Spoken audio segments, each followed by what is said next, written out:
cualquiera que tiene la intención, aunque sea frustrada, de generar una idea, de comunicar una idea, de proyectar una forma de ver las cosas, sin duda lo debe mover el hambre de reconocimiento.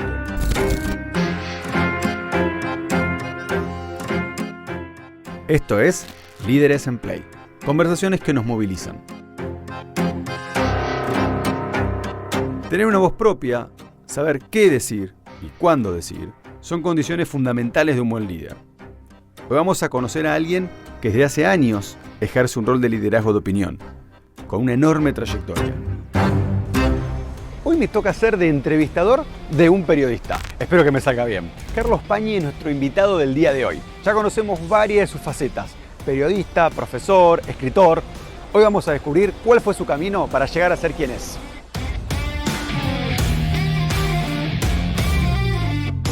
Gracias por venir. El agradecido soy yo. Un placer. ¿Conoces esta biblioteca? Encantadora. No. Es muy linda. Es muy linda. Yo tampoco. Es muy linda la casa también. Sí, la verdad que sí. Bueno, ahí, acompáñame. Vamos acá, si arrancamos.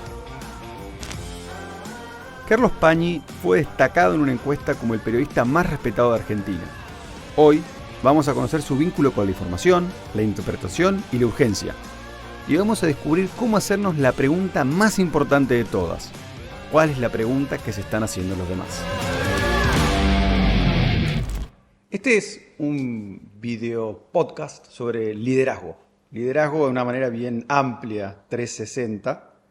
Entender distintos líderes en sus mundos, cómo conforman su identidad, qué los motiva, cuáles son sus fuerzas, sus luces, sus sombras, sus desafíos. Y obviamente me moría de ganas de tenerte a vos como un líder claro de opinión en nuestro país y en la región. Esto es una aseveración mía. Arranco con una para romper el hielo. ¿Qué es el amor para Carlos Pañi? Un misterio.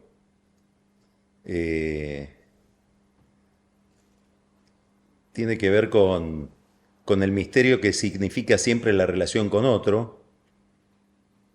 Es indescifrable.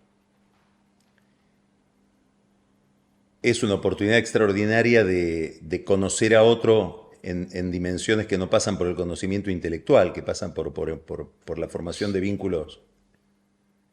Insisto, para mí lo más importante es que son misteriosos, eso es lo que más. Y es una forma de también poner en movimiento zonas de uno que sin el amor no estarían activadas, no estarían desarrolladas, no conoceríamos. Casi que la sacás del inconsciente. O no estarían en el inconsciente tampoco. Están ahí, en lo que fíjate que es muy difícil de atrapar la idea, por eso se usan metáforas, sinécdoques, el corazón, digamos, ¿no? Con lo que tiene que ver de íntimo, no sé si es el inconsciente debe jugar mucho, debe tener mucho que ver. Pero es poner en movimiento zonas de uno que creo que sin amor estarían atrofiadas. Después nos podríamos meter por esta avenida, nos llevaría al jardín de senderos que se bifurcan, porque entraríamos en los distintos tipos de amor, pero básicamente yo creo que es eso, ¿no? Una forma misteriosa de relacionarse muy íntimamente con otro, de enriquecerse y en esa vinculación revincularse con uno. Hablando de los distintos tipos de amor, tomo lo que decís. Yo te pongo tus amigos, tu pareja, te pongo tu familia, te pongo el trabajo, te pongo el deporte. ¿Cuáles son tus prioridades? ¿Cómo prioriza Carlos Pañi? Depende del momento de la vida. ¿Ahora? Con los años, el amor de pareja, el amor, por supuesto, filial. Yo tengo una hija a la que adoro. Se transforma en algo cada vez más central, cada vez más prioritario. Son cosas que uno va descubriendo con el tiempo. Pierde un poco la ansiedad respecto de lo otro, que es el amor por el... Obviamente amo mucho lo que hago, me encanta. Después hay otras cosas, por eso te digo que es misterioso el tema, ¿no? Si uno se pone si uno se detiene. hay distintos movimientos dentro de uno, cosas que a uno le pasan, que te despiertan otros amores. Esto no creo que sea exclusivo de este tipo de relación que te voy a mencionar. En mi caso, la paternidad, de manera bastante enigmática, no podría explicar, me abrió hacia otra forma de amor hacia el país. No es la idea convencional de este es el país que le dejamos a nuestros hijos, como si fuera una obra práctica o concreta o de dimensiones, digamos, casi inmobiliarias, lo que le vas a dejar físicamente. Es más bien la noción de trascendencia en el tiempo, de futuro, de continuidad hacia el futuro. Que creo que me hacen relacionarme distinto con la política también. ¿Cómo es eso? Sí, creo que yo con el tiempo voy descubriendo en mí una relación más sustantiva con la política, más sustantiva con la vida pública, no tan ajedrecística. Yo creo que cuando yo era chico, cuando me acerqué por primera vez a la política, sobre todo en el periodismo, tenía una visión muy desencarnada de la política, como extraterritorial, donde lo que veía era como un dron, como mira un dron, un juego muy lúdico, donde yo creo que fui cambiando de visión de verla como un juego a verla como un drama, pero no un drama en el sentido negativo de la palabra drama donde hay algo de dolor. Drama técnicamente es obra de teatro, comedia o tragedia, las dos son dramas. Donde se juegan otros tipos de fuerzas, ¿no? ¿Y tu conexión emocional cambió? Sí, claro, sí. Sí. Creo que cosas que antes no me preocupaban, más bien me entretenían, ahora me preocupan. Y otras me entusiasman. Bueno, es otra forma de vincularse con el fenómeno. Yo creo que tiene que ver con la edad, también con la historia del país, ¿no? Voy derecho a otro tema, que lo iba a tratar más adelante, pero me abriste la puerta.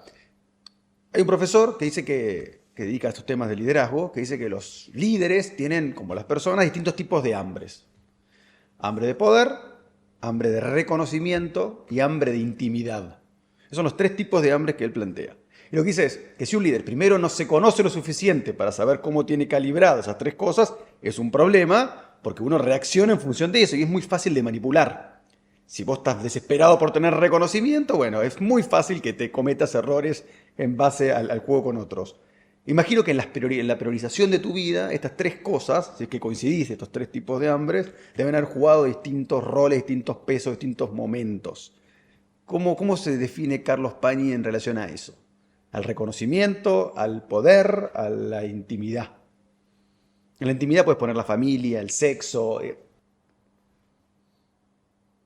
Bueno, la intimidad yo creo que te contesté antes, ¿no? En parte sí. Cuando con el tiempo. Con el tiempo la intimidad es algo que se valora muchísimo más. Muchísimo más. ¿Y el reconocimiento? A ver, estaba pensando en eso.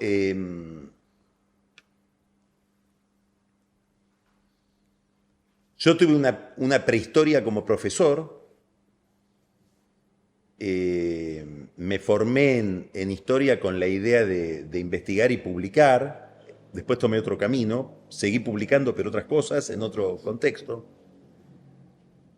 Cualquiera que tiene la intención, aunque sea frustrada, de generar una idea, de comunicar una idea, de proyectar una forma de ver las cosas, sin duda lo debe mover el hambre de reconocimiento, de que eso sea reconocido.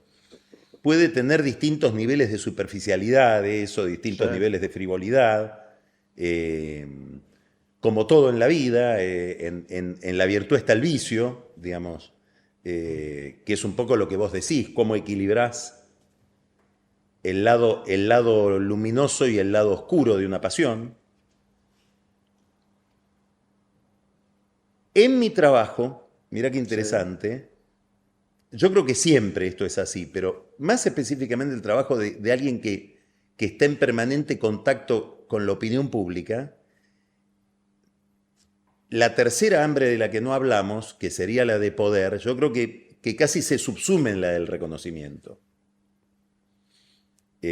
Porque el poder te lo da el reconocimiento. Claro. El reconocimiento en un sentido profundo, digo, ¿no? No que te reconozcan por la... No es la fama. No estoy hablando de la fama. No es la cantidad de clics que tienen tus notas cada semana. No, eso es externo. La fama es muy satisfactoria porque en distintas escalas aquel que tiene fama recibe en alguna medida cariño del contexto de la gente, de aquellos para los cuales uno supone que trabaja, pero además es molesta, es incómoda, puede ser... No, hablo de reconocimiento en otro sentido, ¿no? En el sentido de que justamente de que te reconozcan, de que se valore una valoración o se pueda de tu aporte. Entender lo que estás haciendo, claro. que es más escaso ese bien, digamos, pero más interesante. ¿Y cómo manejas esto con la primicia? ¿Cuánto te importa la primicia? Mucho. Porque vivimos... Entonces ahí está el problema, ¿no? Vivimos en el reino de la novedad, tenés que captar la novedad. Y es todo un tema, Emma. Claro. Porque captar la novedad supone poner en crisis tus formas de interpretación. Porque tu forma de interpretación supone que la cosa va a ser de determinada manera. Sin duda. Vos lo que buscás por un lado al entender un fenómeno histórico, social, político, económico, el que fuere, es en alguna medida prever. ¿O no? Claro. Imaginarte cómo va a ser. Ahora, si te enamorás demasiado de esa forma de entender cómo va a ser, hay un momento en que no es de como vos pensabas y no lo ves. Tardas mucho más en poder identificar cuáles son las la señales. Novedad. Y el periodismo esencialmente se define por su relación con lo novedoso. Ahora, lo novedoso tenés que interpretarlo, tenés que entender. Es imposible saber si algo es novedoso o no y qué tipo de novedad es y hasta qué punto de vista esa novedad es impactante, revoluciona lo conocido y que yo, si no sabés de lo que venía siendo, si no comparás con otros. Y eso es un saber que medio te encapsula, te encierra, te impide captar la novedad. Entonces es un equilibrio enorme entre lo que no es primicia, sí, lo que viene siendo, lo que es en todos lados y lo novedoso, que puede ser muy discordante con lo que vos estás esperando.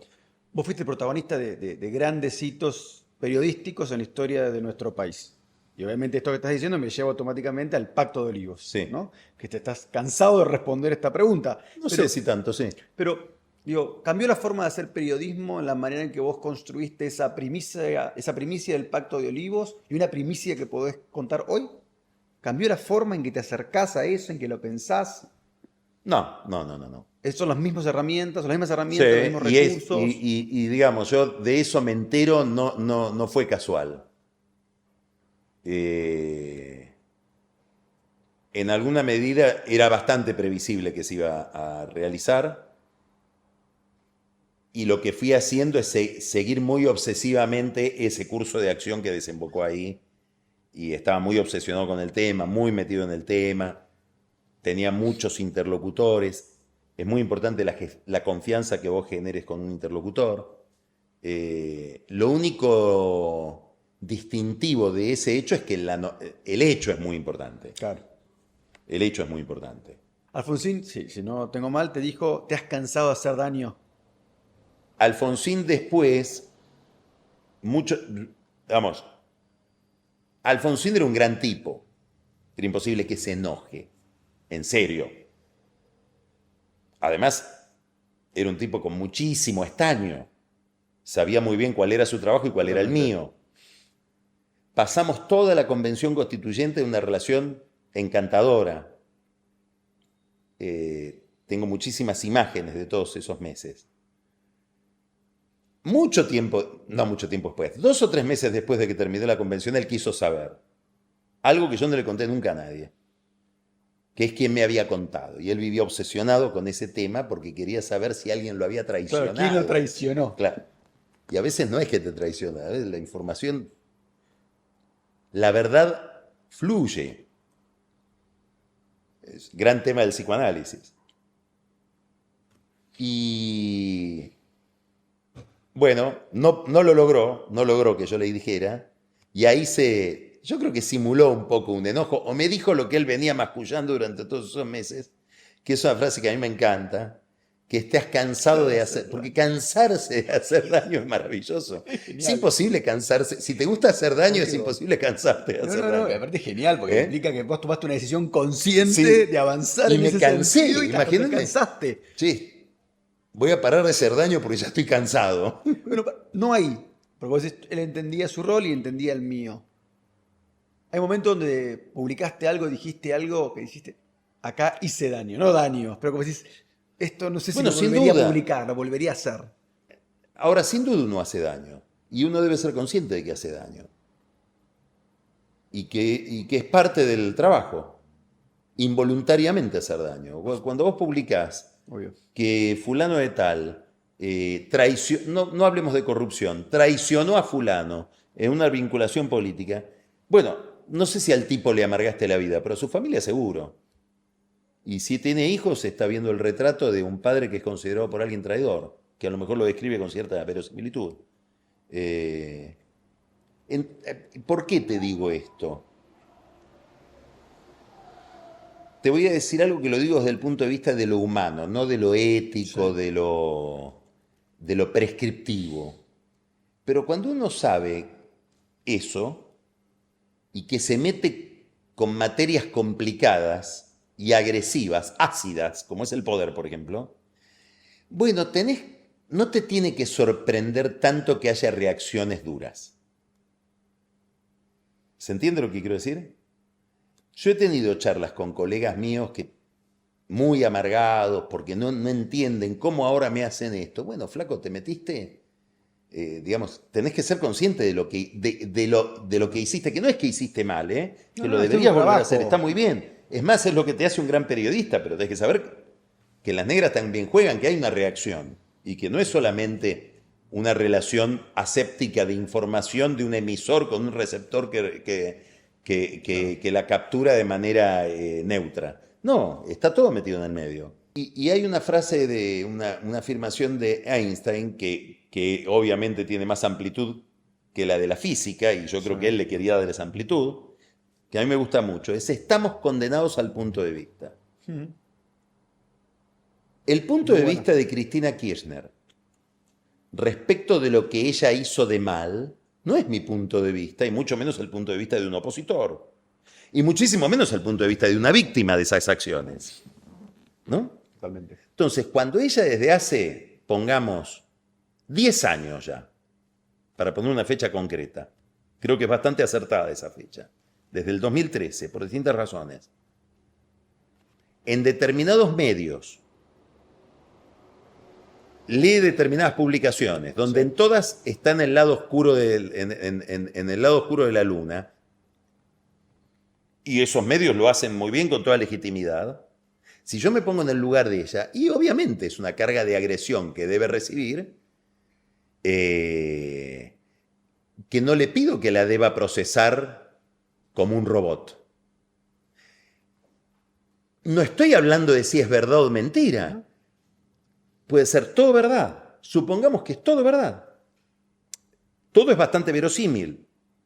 Pero con independencia de eso, yo no te puedo decir, mira, Emma, estoy publicando estas porquerías que te atribuyen a vos y quiero que lo tomes con calma porque es verdad. Claro, claro, totalmente. Imposible. Imposible. Entonces, en ese drama estamos metidos hace tanto tiempo. Y que es universal, básicamente. Sí, por eso hay... Tiene que ver con la persona. Y tiene que ver con la información que hay, además por las redes y todo, una especie de estallido de la información. Exactamente. ¿No? De estallido de la información. Y de la transparencia. ¿Cómo es la relación liderazgo-poder?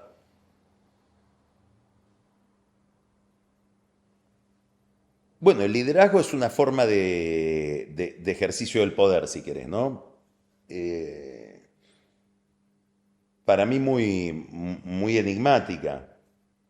¿Qué es lo que hace que alguien gravite sobre los demás? no todo aquel que ejerce el poder ejerce un liderazgo. Pero el liderazgo es una forma del poder, ¿no? Y es una forma muy compleja del poder.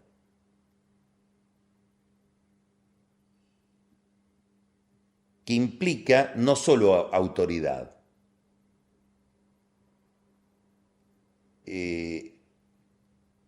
implica una locomoción. A ver. Implica que te llevo hacia algún lado. Yo la noción de liderazgo no la tengo para nada, digamos, por ahí es un prejuicio mío, pero para mí es dinámica.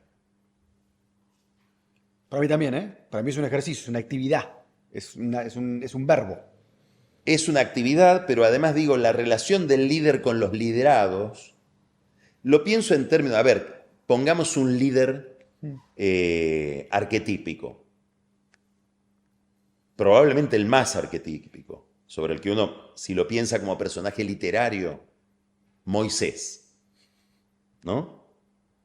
La narrativa de Moisés es una narrativa propia que después encarna en todas las formas de la política. El que te saca de un lugar malo para llevarte a un lugar bueno, totalmente prometido, y logra que lo sigas caminando 40 años por el desierto.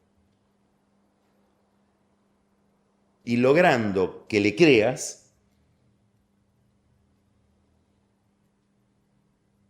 e imponiéndote las reglas, las tablas de la ley. Colón, otro caso, que es interesantísimo. Colón tenía una cartografía muy deficiente cuando hace el primer viaje. Había prometido que llegaba mucho antes de lo que llegó a las Indias. Se le empiezan a amotinar. Era implacable, digamos, era un líder temible. Pero debía generar el consenso para que los otros lo sigan. Es decir, tenía que tener una capacidad de persuasión respecto de que ese futuro que nadie ve era creíble, porque la Tierra Prometida no la veían, América no la veían, la suponían en el relato del líder. Claro.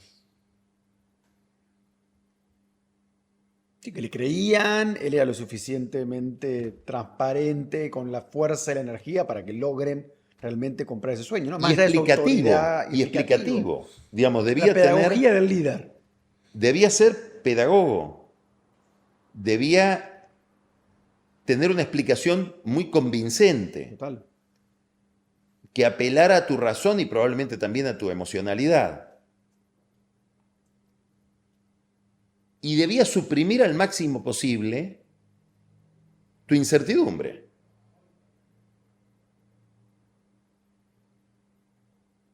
Bueno, es bastante misterioso, ¿no? Porque algunas personas logran eso y otras no. Hay otro tipo de liderazgos, ¿no?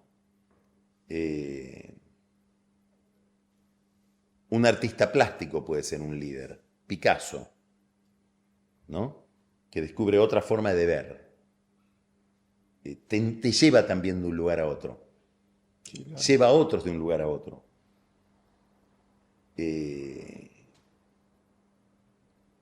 Bueno, ahí hay un misterio que tiene que ver, creo, con determinadas habilidades, que es lo que normalmente cuando lees sobre liderazgo aparece, taxonomías de características, facultades, skills, es la palabra que siempre está ligada al liderazgo. Y después hay algo que va más allá de eso, que es cierto como golpe de visión poética. Hay algunos que dicen que es hacer la pregunta correcta, que los líderes hacen la pregunta correcta en el momento en que la sociedad está. Y no es dar la respuesta, que justamente vos movilizás cuando preguntás correctamente. Sí, lo pienso igual. Es la pregunta, no es la respuesta. El problema de los grandes líderes siempre es, un error típico es darte la respuesta. Este es el camino, vamos por acá.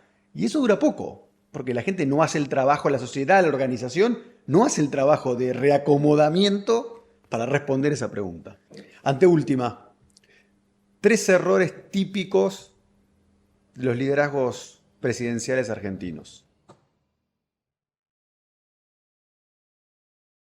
Me pedís tres, me haces pensar mucho. Sé que hay uno. Hoy te decía que en la virtud está el vicio. Sí. El gran líder descifra, ahora vamos a los griegos, descifra el enigma de la esfinge. Edipo, dice la leyenda, la leyenda inclusive anterior a la tragedia de Sófocles, se convierte en rey porque llega a Tebas en el momento en que está la peste de Tebas y había que descifrar el enigma de la esfinge. Y el que descifrara el enigma de la esfinge le daban el cetro. La esfinge planteaba un enigma y hasta que ese enigma no se resolviera iba a seguir la peste, que era cuál es el animal que camina en 4 patas al amanecer, en 2 patas al mediodía y en 3 patas al atardecer.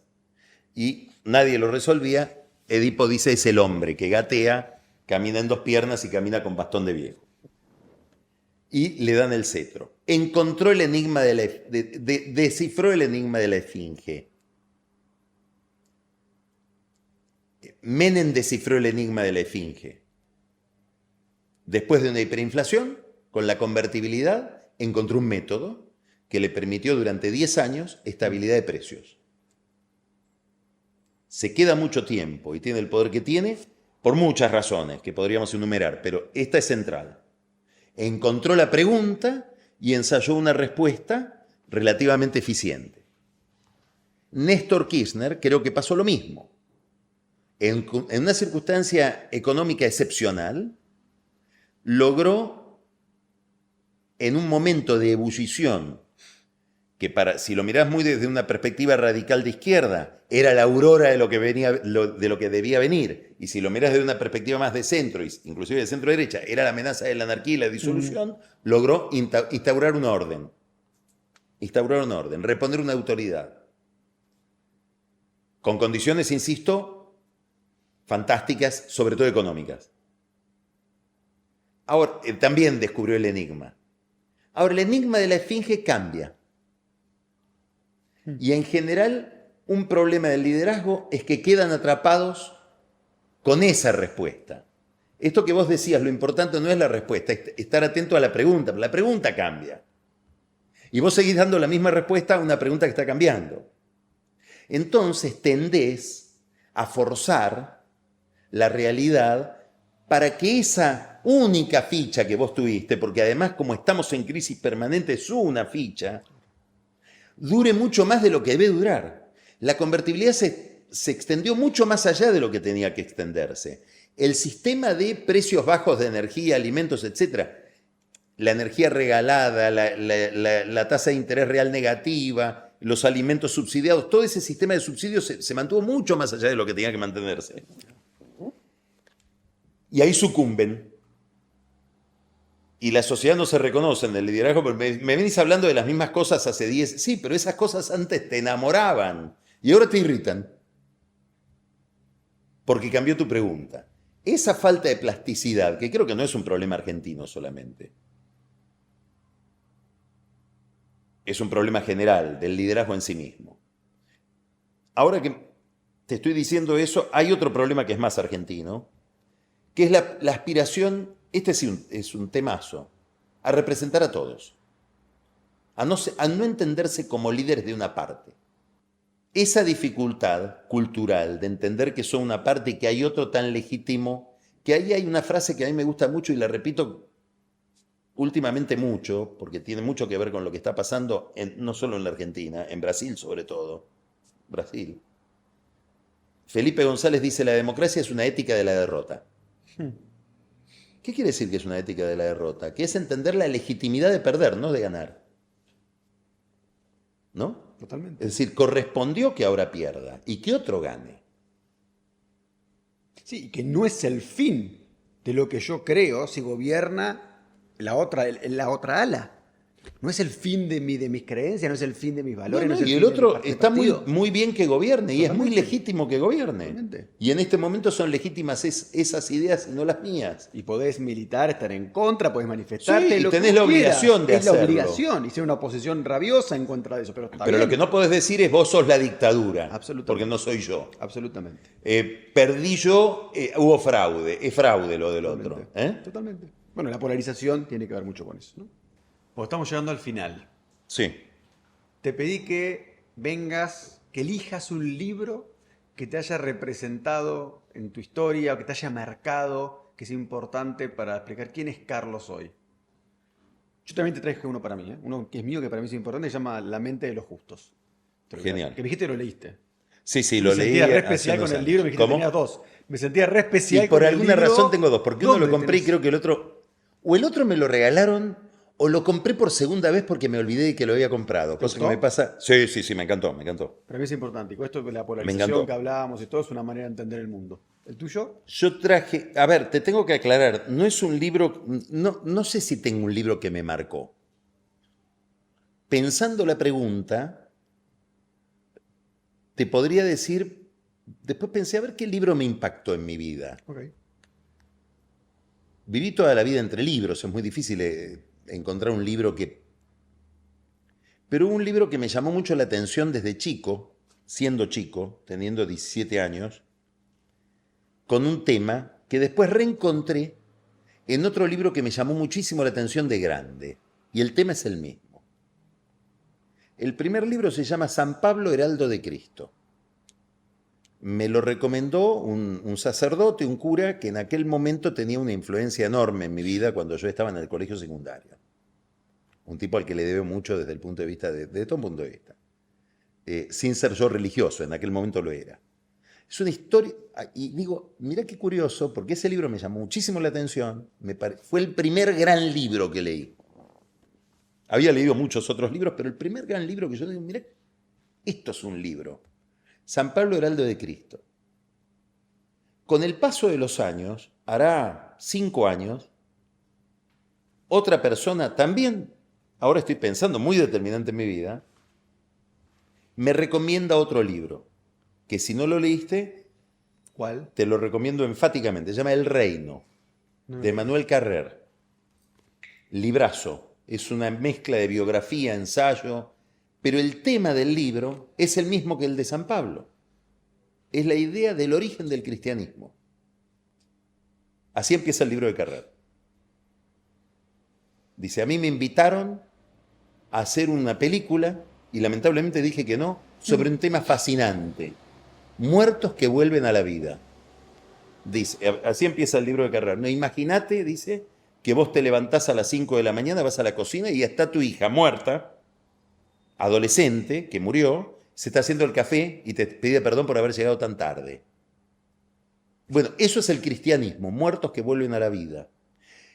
Carrer hace toda una historia personal de cómo se forman las creencias en la cabeza de una persona y después cuenta de manera muy original, revolucionaria, interesantísima, con una capacidad expresiva enorme, te deja muy pensando, la historia del origen del cristianismo. Y confronta dos tipos de liderazgo. Porque es un tema de liderazgo. Estamos hablando de San Pablo, un líder. El liderazgo del que organiza y estabiliza, San Pedro, y el liderazgo del profeta que ve el futuro y ve algo que los demás no vieron y te llevan hacia ahí, San Pablo. Y él compara Stalin y Lenin. O Lenin, Stalin. El que descubre la mina y el que hace el negocio de la mina, ¿no? El que encontró el tesoro abajo de la tierra y el que hace que vivan varias generaciones de ese negocio, organizando el negocio de la mina que encontró el otro, ¿no?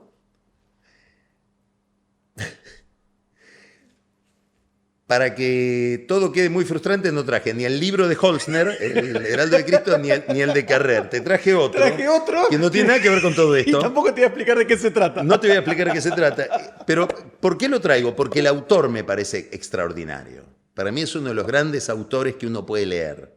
Murió en el 2020.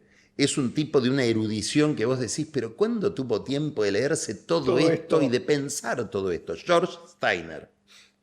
tiene varios libros fantásticos, pero este apunta también por una vía alternativa al tema del liderazgo. Se llama Lecciones de los Maestros. No es el tema del liderazgo, es el tema del magisterio, en distintas culturas. En Oriente, entre los judíos, en el cristianismo, entre los racionalistas franceses del siglo XVIII, XIX, el tema del magisterio. Y te voy a terminar contando algo que tiene que ver con liderazgo y que te cuento en este libro, y que es un cuento jasídico, de las comunidades jasídicas judías del centro de Europa. Hay toda una literatura de cuentos jasídicos que son todos muy interesantes, y este es el de dos rabinos.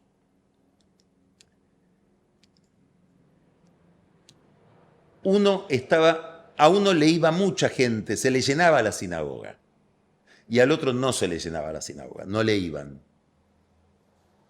Liderazgo. El que no le van, le pregunta al que le van, ¿por qué a vos te van y a mí no me vienen? Y él dice, a vos no te vienen, o vos no te van, porque te sorprende que no vayan. A mí me vienen porque me sorprende que sigan viniendo. Gran cierre. Gran cierre. Bueno. La última. ¿Qué es liderar? Creo que ya lo dijimos, digamos, es tener una lectura. Primero, tener la idea de que la historia va en movimiento y que vos podés intervenir en su curso. Y que podés persuadir a otros a acompañarte en esa aventura y en ese sueño, que puede ser colectivo. Para lo cual vos necesitas entender bien al otro, prestarle atención al otro, entender bien el tiempo del otro y tener una capacidad de imaginación y de persuasión y de explicación extraordinario como para que eso que es tu sueño se convierta en un sueño de varios. Me encantó, una gran respuesta. Carlos, gracias por el tiempo, por venir. Gracias a vos.